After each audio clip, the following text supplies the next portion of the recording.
Hi guys, Dean Hunt here. I found out a few weeks ago that one of my favourite bands, my favourite groups when I was a young wee lad in sunny England was a band called Oasis, and they've actually split up recently. And they're a big band in my childhood, and one of their biggest hits was called "What's the Story? Morning Glory." So in a shameless segue to try and appear professional, I'm going to segue in from that topical news item into the purpose of today's video, which is, what's your story? And this is very important to know. Storytelling is a hugely underrated part of business success, and also your story, especially for businesses based around you, in terms of personal branding, in terms of creating rapport with your audience, etc., etc. Personal story is very, very important. People like to know where you've come from, and it helps people relate to you, etc., etc. Tons of reasons why it's important. So today, for the first time ever on video, I'm going to give the full, unedited, long, epic version of my story. And basically, if you don't have a story already, you've got to look for what I call like a pivotal moment. So it was the thing that kind of, when you look back and you reverse engineer the last few years or whatever current path you're on, it's the thing that made you get onto that path. It might have been an inspiration, it might have been a good thing, it might have been a bad thing. Often tragedies cause great successes. So look for your story, and I'd love to hear your story in the comments. If you want to do a video or an audio, just email it to contact@deanhunt.com. And we'll try and stick it on the blog as well. Really would love to hear your story. So my story. In West Philadelphia, born and raised, and the playground is where I spent most of my days. I know, only joking, that's someone else's story. My story is, I think, I'm terrible with dates, I think it was about 6 years ago. I was living in England, the north of England, with my then girlfriend, who was a Spanish girl, and we basically did a 6-month rolling contract on the property. So we were renting an apartment, and it was 6 months, and then you decide a week or two before if you want to do another 6 months, and so on and so on. So we did our 6 months, everything was okay, we were getting on well, but we hated our jobs. We were in really dead-end, crappy, minimum wage jobs. I was actually working in a high street bookmaker's, breathing in second-hand smoke all day, an awful, awful job. She hated her job. We hated the area. It's a terrible, really rough area. Kids throwing things at the windows at night. Terrible place. Anyway, we had no other options. We knew nothing else. So, like I say, we were happy. So we decided to go for another 6 months. Like I say, we had no money, we had no choices, so we felt a bit trapped. And so we said, okay, Mr. Landlord, we'll do another 6 months. Anyway, the day before the second 6 month contract started, we get a phone call from the landlord saying that the owner of the property has just decided on a whim to needed a bit of cash and decided to sell the property, and that we had 24 hours to remove all our stuff and get out of the house and find somewhere else to live. So we did what any young early 20s couple would do in such situations. We panicked. We freaked out, panicked, didn't know what to do. We had no cash, had no job, no career, no opportunities, and we were kind of up shit creek, as we say in the UK, without a paddle. And so, like I say, the panicking finally subsided, and we thought, seriously, what are we going to do here? Anyway, Elena, has family in Madrid. That's where she's from.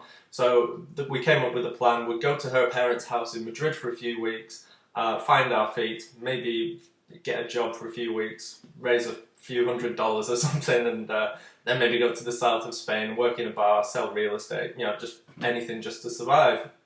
That was the plan. And 5 years later, that 3 weeks turned into 5 years, and we were actually still living in Madrid. We'd built our own house from scratch, had a nice swimming pool, beautiful, beautiful house, etc., etc. So anyway, here's the thing. When I first moved to Madrid, the plan was that I was going to master the Spanish language in a few months. So I was a typical naive English person that thought you can just pick up languages like that. The reality is that when I got to Madrid on the first day, I actually went to McDonald's with Elena. And I'd been on quite a few holidays, a few vacations to the south of Spain, very touristy areas, and they always had the best English speakers in McDonald's. Don't know why that is. Maybe it's just because it's the highest turnover of English people, so they need the good speakers there. So I always assumed that McDonald's in a foreign country equals great English speakers. So I expected nothing else in Madrid, you know, a big cosmopolitan city. So I went in, ordered my meal in English, and the Spanish girl behind the counter just had this glazed look of, what the heck are you talking about? You know, I don't understand what you're saying.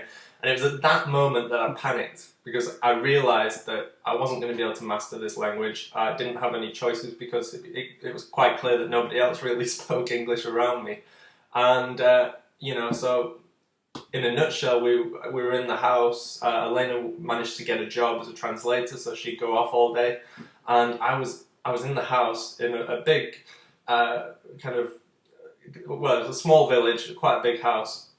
And I was in our bedroom, and I didn't want to leave the bedroom.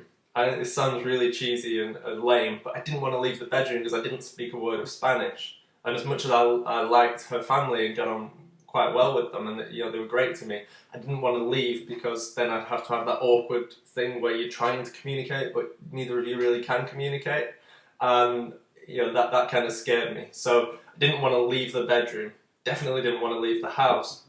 So for weeks and weeks on end, I would just be in the bedroom, and you know, I'd literally wait to hear from her family to go to work. I'd kind of have my ear to the door waiting for them to leave, and then I'd kind of run into the kitchen, like grab some bread, and you know, that's when I would eat really quickly.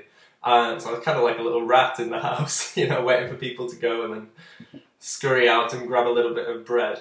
And so I did that for a few weeks. It was really weird. And all I had in this bedroom that I was pretty much living in 24/7 was a laptop and an internet connection.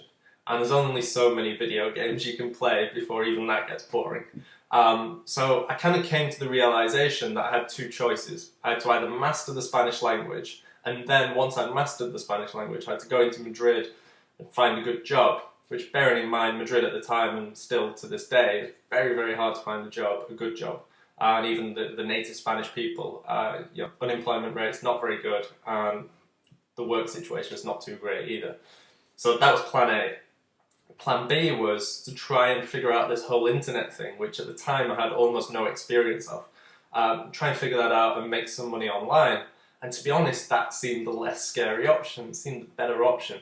And so that's what I did. You know, did a bit of an intensive self-education, would kind of look for gurus and mentors and force my way under their wing, ask them a load of questions, experimented, tried to do things differently to everyone else, tried to do things my own way.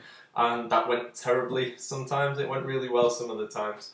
And that's kind of what I did for about a year, really. It was about a year of testing and experimenting. I was kind of like, you know, the Frankenstein movie where there's the wacky scientist, he's messing around, and it's alive. It was a little bit like that, just, I was like this mad scientist on the internet, just trying all these different wacky things. And you know, finally figured out some things that worked, and about a year later, I was making enough so that we could consider building our own house. It was basically enough to get by on. And about 2 years later, I was making a lot of money. In fact, about 2 years later, I actually considered a mini retirement for a few years at like the age of 23 or something. But anyway, I digress.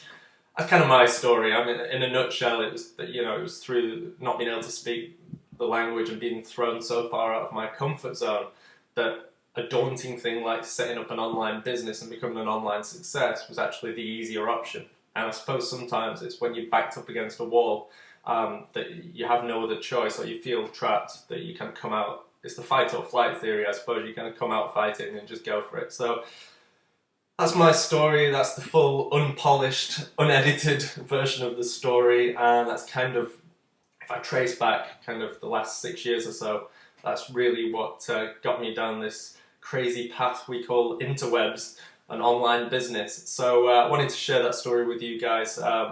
Hope you enjoyed it, and hope it kind of reveals a little more of my story. And like I say, you know, I'd love to hear your story, and even if you don't want to share it, you really need to be working on one, because it's a very, very important part of business success, especially when you start getting more recognised, and maybe you want to do some public speaking or interviews and anything like that. So, Dean Hunt, that's my story, and